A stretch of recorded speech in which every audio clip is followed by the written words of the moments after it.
हमारी मोटरसाइकिल्स के लिए सियत की तरफ से टायर्स आ चुके हैं। आईडीपी है वो वही आरटीओ इशू करता था जहां पर हमारा ड्राइविंग लाइसेंस बना हुआ है। क्रेट बनना चालू हो गया है, तो ऐसे लकड़ी के क्रेट में ये पैक होगी।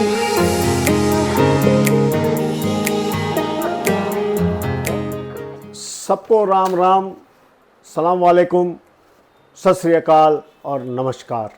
पिछले व्लॉग्स में आपने देखा कि मैंने आप लोगों को वीज़ा से संबंधित जानकारियां दी। उम्मीद करता हूं वो आप लोगों को अच्छी लगी होगी। अब एक सबसे महत्वपूर्ण डॉक्यूमेंट होता है जब आप विदेश ट्रैवल करते हैं या फॉरेन कंट्री जाते हैं और बाइक या कार आपको चलानी होती है। एक डॉक्यूमेंट है जिसको कहते हैं आईडीपी, इंटरनेशनल ड्राइविंग परमिट। मैं ये डॉक्यूमेंट 2012 से हर साल ले रहा हूँ क्योंकि मैं हर साल ट्रैवल कर रहा हूँ। 2021 में मैंने नहीं ट्रैवल करा था, इसलिए 2021 छोड़ के बाकी हर साल मेरे पास ये डॉक्यूमेंट होता है। पहले ये डॉक्यूमेंट आपको मिलता था जब तक का, जितने देर तक की आपकी वैलिडिटी थी वीज़ा की, उतने ही टाइम का मिलता था और फ़ीस 300 रुपये हुआ करती थी। लेकिन पिछले कुछ सालों से, करीब 5 साल से, अब इस डॉक्यूमेंट की फ़ीस स्टैंडर्ड 1000 रुपये हो गई है और ये स्टैंडर्ड 1 साल के लिए आपको इंटरनेशनल ड्राइविंग परमिट मिलता है। इस कागज़ के तहत आपका जो चिप वाला लाइसेंस है इंडिया का, आपके किसी भी स्टेट का, वो और ये आईडीपी मिला के आप ऑथोराइज्ड हैं 365 दिन किसी भी कंट्री में गाड़ी चलाने के लिए। इससे ज़्यादा दिन अगर आप उस कंट्री में हैं तो आपको वहाँ का लोकल लाइसेंस अप्लाई करना पड़ेगा और लेना पड़ेगा। कुछ कंट्रीज़ इसके बिना अगर आप चला रहे हैं और ट्रैफिक पुलिस रोकती है तो आपके लिए मुश्किल आ सकती है, आप मुश्किल में पड़ सकते हैं, और ऐसा देखा गया है कुछ ट्रैवलर्स के साथ। ओरिजिनल लाइसेंस कैरी करना बहुत ज़रूरी है। जो हम लोग यहाँ कार्ड वाला डुप्लीकेट कार्ड बनवा लेते हैं जिसमें चिप नहीं होती, फ़ोटोकॉपी होती है चिप की, वो नहीं चलता है। रिसेंटली, अभी मैं नाम नहीं लूँगा, बहुत बड़े ट्रैवलर जो रास्ते में अटक गए, जब उनका लाइसेंस चेक हुआ तो वो डुप्लीकेट लाइसेंस हुआ निकला और वो ओरिजिनल लाइसेंस कैरी नहीं कर रहे थे। इन्फ्लुएंशियल आदमी थे तो उन्होंने कहे सुन के बहुत रिक्वेस्ट करने के बाद उनको जाने दिया। लेकिन मेरी रिक्वेस्ट यही है कि आप ओरिजिनल लाइसेंस लेके चलें, इंटरनेशनल ड्राइविंग परमिट ज़रूर ले लें। इंटरनेशनल ड्राइविंग परमिट के लिए आज की डेट में बहुत आसान सुविधा हो गई है। आपको अपनी एम परिवहन की साइट पर जाना है, अपना ड्राइविंग लाइसेंस नंबर जैसे ही आप पंच करेंगे तो आपकी सारी डिटेल्स आ जाएंगी। उसमें पिछले कितने साल में कब कब आपने इंटरनेशनल ड्राइविंग परमिट अप्लाई करा, वो भी सारी डिटेल्स आ जाएंगी। उसमें आपको अपने कुछ डॉक्यूमेंट्स अपलोड करने हैं, जैसे आधार कार्ड, पैन कार्ड, वीज़ा और आपका मेडिकल सर्टिफिकेट। एक नॉर्मल एमबीबीएस, कोई भी आपका फैमिली डॉक्टर हो, नहीं तो कोई भी एमबीबीएस डॉक्टर होगा वो मना नहीं करेगा, आपको वो उससे स्टैम्प करवा के वो अपलोड करना है। ये अपलोड, और पासपोर्ट की कॉपीज़, ये अपलोड करने के बाद वो आपसे 1030 रुपये जमा करने के लिए बोलेंगे। 1000 फीस है और 30 रुपये कोरियर चार्जेस हैं। तो जैसा कि अभी मैंने थोड़ी देर पहले आपको बताया कि ऑनलाइन फॉर्म कैसे भरना आईडीपी के लिए, वो सब मैंने फॉर्म भर दिए कल रात को, और सारे डॉक्यूमेंट्स मैंने अपना पासपोर्ट, ड्राइविंग लाइसेंस, आधार कार्ड अपलोड कर दिया। जैसे मैंने अपना ड्राइविंग लाइसेंस का नंबर डाला था तो सारी डिटेल्स मेरी ऑलरेडी उसमें फीड थी, और मैं पीछे कितने बार ड्राइविंग लाइसेंस ले चुका हूँ, इंटरनेशनल ड्राइविंग परमिट ले चुका हूँ, वो भी सब मेंशन था। तो पिछले साल जब मैं ईस्टर्न यूरोप गया था तो मुझे काफ़ी दिक्कत आई थी आईडीपी रिसीव करने में। पोस्टल डिपार्टमेंट कहता है जी हमको मिला नहीं, और आरटीओ का ट्रैकिंग डिपार्टमेंट कहता है सराय काले खां का कि साहब हम डिस्पैच कर चुके हैं। मेरी काफ़ी जानकारी थी जीपीओ में भी, और वो पैकेट नहीं ट्रेस हुआ। तो मेरे को 10 दिन इंतज़ार करने के बाद जब मेरा बिल्कुल टाइम आ गया फ़्लाइट का, मैं फिर आरटीओ के ऑफ़िस गया था सराय काले खान, जहाँ से ये लाइसेंस इशू होते हैं, और तब पता चला कि जी वो लोग अपने दराज में रख के बैठे हैं। क्यों? उन्होंने सोचा शायद किसी एजेंट का ही है। तो इस बार मैं ऐसा कोई चांस नहीं लेना चाहता हूँ। मैंने कल फॉर्म भरा है और अब मैं जा रहा हूँ सीधा आरटीओ ऑफिस सराय काले खान, वहाँ से मैं अपना आईडीपी उनके से साथ के साथ प्रिंट करवा के उनसे लेकर आऊँगा। तो अब चल रहे हैं सराय काले खान।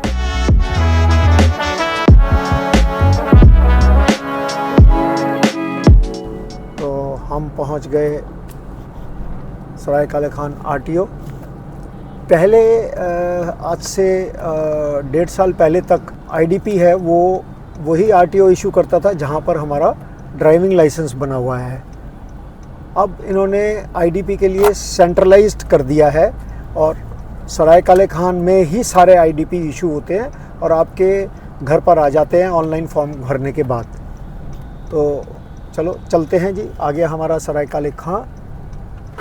ये कह रहे हैं ऑफिस बंद हो गया। अब देखते हैं अंदर जाके पता करते हैं। 4:10 हो गए हैं कि हमको मिलता है कि नहीं मिलता है, बात बनती है कि नहीं बनती है। तो लेट्स सी, अंदर जाके बात करके देखते हैं। यही ऑफिस में 1 बजे से पहले आओगे तो भयंकर भीड़ होती है और इस समय सन्नाटा है। तो यहाँ आरटीओ ऑफिस के अंदर की रिकॉर्डिंग मैं आपको नहीं दिखा सका।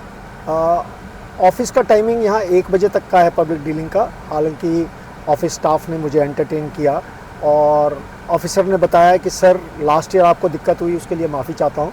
अब सिस्टम्स बहुत स्मूथ हो गए हैं और आपका लाइसेंस नंबर मैंने नोट कर लिया है। कल मोस्ट प्रोबेबली आपकी अप्रूवल आ जाएगी और पोस्टल डिपार्टमेंट को कल चला जाएगा। तो उम्मीद है कि थर्सडे नहीं तो फ्राइडे लास्ट है, आपको आईडीपी जो है रिसीव हो जाएगा। तो यह समय लगता है क्योंकि इन्होंने लास्ट ईयर ही यह सिस्टम चेंज करा था, तो समय लगता है। यस, देखते हैं, थर्सडे फ्राइडे तक इंतज़ार करते हैं परमिट आता है कि नहीं आता है, क्योंकि परमिट बहुत ज़रूरी है। उसके बिना मैं इंटरनेशनल बाइक कार नहीं चला सकता हूँ। तो मैं आईडीपीज़ जो हैं 2012 से इशू करा रहा हूँ हर साल, क्योंकि मेरा हर साल कोई ना कोई इंटरनेशनल ट्रैवल रहता ही है। सिर्फ 1 साल मैंने इशू नहीं कराया था 2021 में, तो क्योंकि कोरोना की वजह से ट्रैवल नहीं कर सके थे इंटरनेशनल। तो चलो इंतज़ार करते हैं, आता है जैसे ही लाइसेंस तो मैं आपको बताता हूँ कि ये आईडीपी जो है कैसा आता है। ये एक नीली बुकलेट होती है, आएगा तो मैं आपको दिखाता हूँ कैसी बुकलेट होती है और उसमें क्या क्या लिखा होता है, क्या क्या चीज़ें इंपॉर्टेंट उसके अंदर चेक करनी होती हैं कि मेंशन है या नहीं है। नेक्स्ट डे मेरे पास मैसेज आ गया था कि your IDP is under process, और 3 दिन के बाद मेरा आ गया था कि आपका आईडीपी प्रोसेस होके सैंक्शन हो गया है और बन गया है और it is given to the speed post. 5 working days में मेरे पास वो इंटरनेशनल ड्राइविंग परमिट घर पर आ गया था। तो मेरा ये एक और इम्पॉर्टेंट डॉक्यूमेंट जो मुझे लेके जाना है वो भी मेरा आ गया। तो डॉक्यूमेंट्स मेरे सारे ऑलमोस्ट कंप्लीट हो गए हैं ले जाने के लिए। तो चलिए, अब देर किस चीज़ की है, अब बस इंतज़ार हो रहा है कि जल्दी से अपनी राइड शुरू करें। मोटरसाइकिल्स हमारी कस्टम्स में पहुंच चुकी हैं और 13 तारीख को मोटरसाइकिल्स हमारी यहाँ से फ्लाई करेंगी, 14 तारीख को हम फ्लाई करेंगे। तो 15 तारीख को होपफुली हमारी बाइक्स कस्टम क्लियरेंस हो जाएगी। तो 15 तारीख रात को हमारे पास बाइक्स आ जाएंगी और शायद 16 से या 17 से हम अपनी राइड शुरू कर पाएंगे। मिलते हैं जल्दी सड़कों पर, वो भी विदेश की। हमारी मोटरसाइकिल्स के लिए सीएट की तरफ से टायर्स आ चुके हैं। अब हम आज इसको फिट करवाने के लिए जाएंगे। दिखाता हूँ मैं आपको कौन से टायर्स आए हैं। तो ये टायर हमारे मोटरसाइकिल के रेयर टायर के लिए सीएट ने भेजा है हमारे को ग्रिप X5 140/70/17। तो ये हमारी ओडिसी जो है CEAT Euro Middle East Odyssey CEAT के टायर्स पर दौड़ेगी मोटरसाइकिल्स हमारी। और फ्रंट के लिए दिखाता हूँ मैं टायर कौन सा आया है।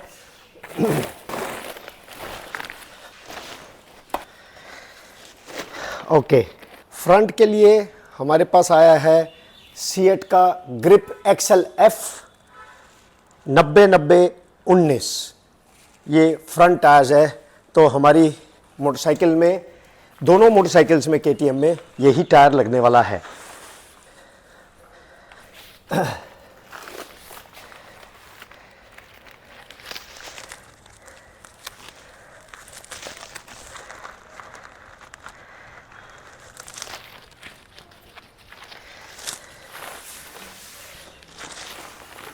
सीएट से मेरा काफ़ी पुराना नाता रहा है। रॉयल एनफील्ड थंडरबर्ड 2009 मॉडल, उसमें भी सीएट के टायर्स लगे हुए हैं, जिस पर मैंने स्पीति किया था और सच पास किया था।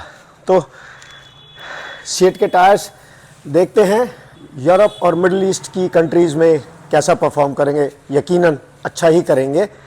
बने रहिए साथ, आपको दिखाते हैं कि कैसे कैसे कहाँ कहाँ हम जाते हैं इन टायर्स के ऊपर। अब आज चलेंगे इस मोटरसाइकिल के स्टॉक टायर्स उतरवा के हम डलवाएंगे सीएट के टायर्स। तो चलो चलते हैं इस मोटरसाइकिल में टायर्स चेंज कराने, जो कि हैं सीएट के, जो हमारा मोटरसाइकिल टायर पार्टनर है इस इंटरनेशनल राइड में। और ये टायर्स अब दौड़ेंगे 7 समुंदर पार इंटरनेशनल कंट्रीज़ में। तो लो जी, पहुंच गए हम अपनी पुरानी जानी पहचानी दुकान ग्लोब इंजीनियरिंग, जहां से मैं पिछले 12-15 साल से टायर चेंज करा रहा हूं। और बैठे हैं पाजी, अभी हमारे दूसरे पाजी आने वाले हैं। तो पाजी बदल रहे हो हमारे टायर? बिल्कुल सर, डेफिनेटली। ऐसा हो सकता है ना आपसे?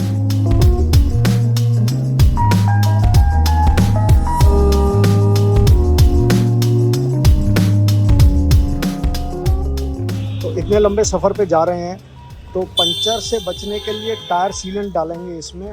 हमने पहले भी यूएस वाली राइड में टायर सीलेंट यूज़ करा हुआ है। तो आज आए हैं हम यहाँ एसआर ऑटो ट्रेडर से टायर सीलेंट डलवाने के लिए। हाँ, तो सर सबसे पहले ये बताएंगे इसके अंदर क्वांटिटी मतलब हमारे टायरों में कितने डलेगी? सर आगे वाले में आपका डालेंगे 150 ml। अच्छा। और जो पीछे वाले में आपका डालेंगे 250 ml। अच्छा, और इसका प्राइस कितना होता है? सर इसका जो है 450 का प्राइस है। अच्छा। 150 ml का। और जो ये वाला है ये आपका 750 का है। तो ये ट्राइड एंड टेस्टेड है अच्छी तरह सर से? ट्राइड एंड टेस्टेड है, ARAI अप्रूव्ड है, IRMRA से भी लैब से अप्रूव्ड है। ARAI वो लैब है जिसमें सर आपकी गाड़ी की पूरी टेस्टिंग होती है कि स्टार रेटिंग मिलती है और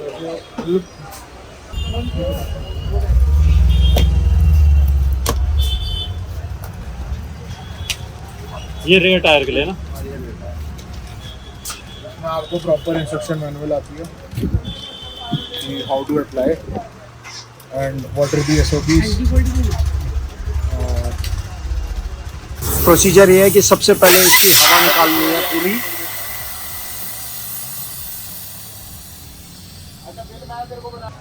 अब इसमें एक्सटेंडर लगा के बॉटल में, और ये इसके अंदर पूरा स्क्वीज़ करना है।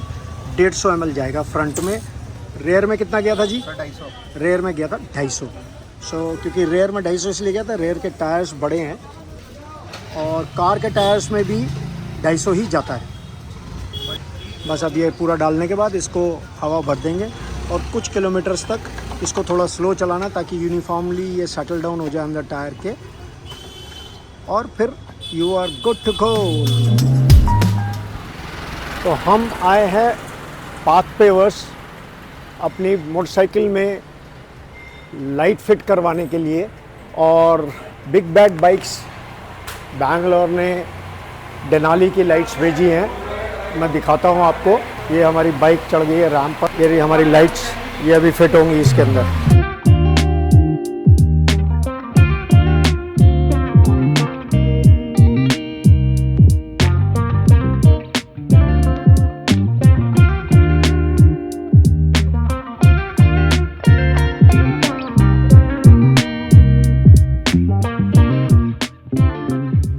कल हमारा फ्लैग ऑफ हुआ लेमन ट्री होटल से, आज 4 सितंबर, और वो दिन आ गया जब हमारी बाइक शिपिंग करने के लिए हम देने जा रहे हैं। तो बाइक कुछ ऐसी लग रही है, बाइक कुछ ऐसी लगेगी हमारी। और मैं अब रास्ते में आपको बताता हूँ कि क्या हमने सामान इसके अंदर रखा है, क्या क्या कागज़ हमारे को इसमें देने पड़ेंगे बाइक देने के लिए। बाइक हम दिल्ली से भेजेंगे टर्की, इस्तांबुल। उसके लिए हमको एक शिपिंग एजेंट चाहिए था जो हमारी बाइक को यहाँ से पैक करके कस्टम से क्लियर करवा के और फ्लाइट में उसको भेज सके। इस्तांबुल में उसको उतरवा कर कस्टम से क्लियर करवा कर हमको वहाँ डिलीवर कर सके। हमने एक ऐसा ही एजेंट महिपालपुर में ढूंढा अब हम ले जा रहे हैं बाइक उस एजेंट के पास बाइक को शिपिंग करने के लिए। बाइक शिपिंग के लिए जो सबसे महत्वपूर्ण कागज़ आपको देने हैं शिपिंग एजेंट को, वो होते हैं बाइक का कार्नेट डी पसाज, जो कि कह सकते हैं कि एक तरह का पासपोर्ट है बाइक के लिए, बाइक को इंडिया बाहर ले जाने के लिए। जैसे कि इंसान को बाहर जाने के लिए, ट्रैवल करने के लिए पासपोर्ट चाहिए, ऐसे ही ये कार्नेट डी पसाज जो है, जो कि CDP कहलाता है, वो चाहिए। वो हमने इशू करवा लिया था WIAA से। पिछले 2 वीडियो पहले व्लॉग देखा होगा, तो उसके अंदर मैंने कार्नेट डी पसाज के लिए डिटेल्स दी है। कार्नेट डी पसाज के अलावा आपको चाहिए ओरिजिनल ड्राइविंग लाइसेंस, उसकी फ़ोटोकॉपीज़, ओरिजिनल RC, उसकी फ़ोटोकॉपीज़, ओरिजिनल पासपोर्ट, उसकी फ़ोटोकॉपीज़, जिस कंट्री में आपकी बाइक लैंड करेगी फ़्लाइट से, उस कंट्री का वीज़ा। हमारे केस में टर्की है, तो टर्की का वीज़ा और उसकी कॉपी, ओरिजिनल और उसकी कॉपी, ये डॉक्यूमेंट्स। इसके साथ में बाइक का इंश्योरेंस की कॉपीज़। ये डॉक्यूमेंट्स बहुत ही ज़रूरी है। इनमें से कोई भी डॉक्यूमेंट मिसिंग है तो आपकी बाइक शिप नहीं हो सकेगी। इसके अलावा कुछ एफिडेविट्स साइन करने पड़ते हैं और कुछ अंडरटेकिंग्स देनी पड़ती हैं, जो कि शिपिंग एजेंट हमको टाइप करके देगा और हम उसको साइन करके देंगे। बाइक के पेपर्स देने के बाद बाइक क्रेट में पैक होगी। क्रेट में पैक करने के लिए बाइक के शीशे निकालने पड़ेंगे और बाइक के कोई भी चीज़ टूटने वाली है तो वो उतार के अलग से पैक करनी है। जब हमने CDP कार्नेट लिया था, उसके साथ ही में हमने लिस्ट भी दी थी कि हम क्या क्या टूल्स लेकर जाएंगे, तो वो टूल्स की लिस्ट भी वहाँ से ऑथराइज होकर हमारे कार्नेट में आई है। हम अपने साथ टूल्स लेके जा रहे हैं, जिसमें तरह तरह के पानर हैं और एक मल्टीपल टूल किट है, पंचर किट है। देन हमारा इसके अंदर है एयर पंप, जो कि बहुत ज़रूरी है पंचर लगाने के लिए, पंचर हो जाए तो हवा भरने के लिए। प्लस हम पंचर किट भी साथ ले जा रहे हैं ताकि हम पंचर लगा सकें इन केस ऑफ पंचर। और हम ले जा रहे हैं बहुत ही इम्पॉर्टेंट स्पेयर पार्ट्स बाइक के, जैसे कि front brake pads, rear brake pads, clutch lever, brake lever. Then हमारा चेन सेट, जो कि क्योंकि हम 30,000 किलोमीटर करीब करेंगे, तो चेन सेट हमको ज़रूर चाहिए होगी और पता नहीं स्पेयर मिलेगा कि नहीं वहाँ मिलेगा, इसलिए हम अपने साथ स्पेयर्स ये कैरी कर रहे हैं। देन हम air filter, fuel filter, then क्योंकि चेन सेट के अंदर जो रबर पैडिंग्स होती हैं वो भी घिसती हैं, तो वो भी हम साथ में लेके जा रहे हैं। देन हम स्पार्क प्लग्स ले जा रहे हैं।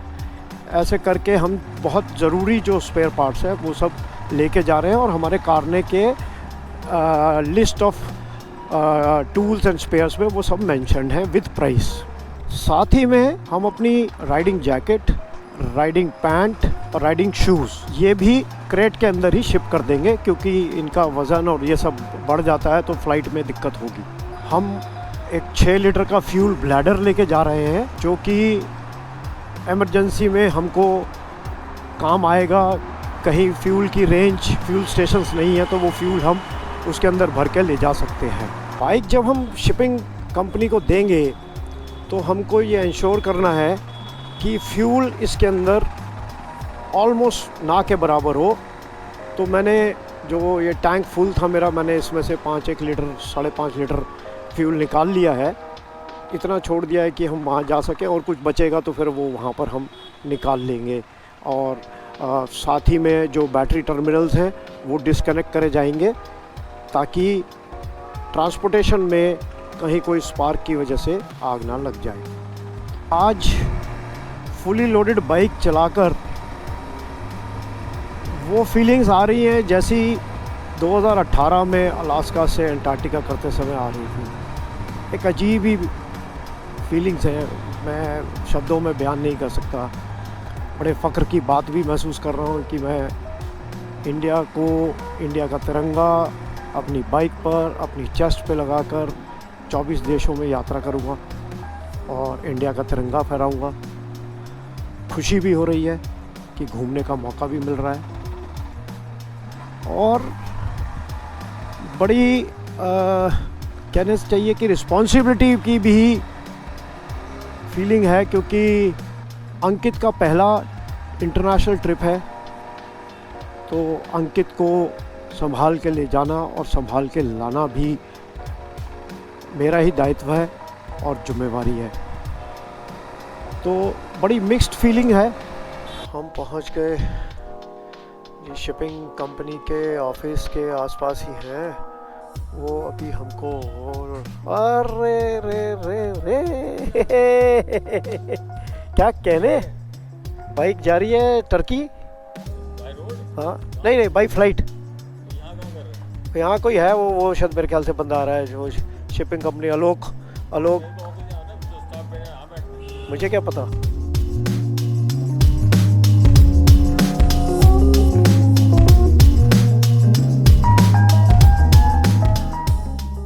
बाइक का फ्यूल हमने निकाल दिया है और बाइक का क्रेट बनना चालू हो गया है। सो ऐसे लकड़ी के क्रेट में ये पैक होगी। अभी इसके ऊपर बबल पेपर से रैप होगी, बबल पैकिंग से, और उसके बाद इसके ऊपर क्रेट के ऊपर चढ़ के फिर रस्सियों से दोनों साइड से बंधेगी। जहाँ तक सवाल है शिपमेंट का, वो कल निकलेगी या परसों निकलेगी, वो मैं आपको बता पाऊँगा जब ये क्रेट होके कल कस्टम्स में चली जाएगी। कल कस्टम ऑफिसर इसको इंस्पेक्ट करेगा पूरा, और उसके बाद ही, उसके क्लियर होने के बाद ही ये फ्लाइट पे चढ़ पाएगी।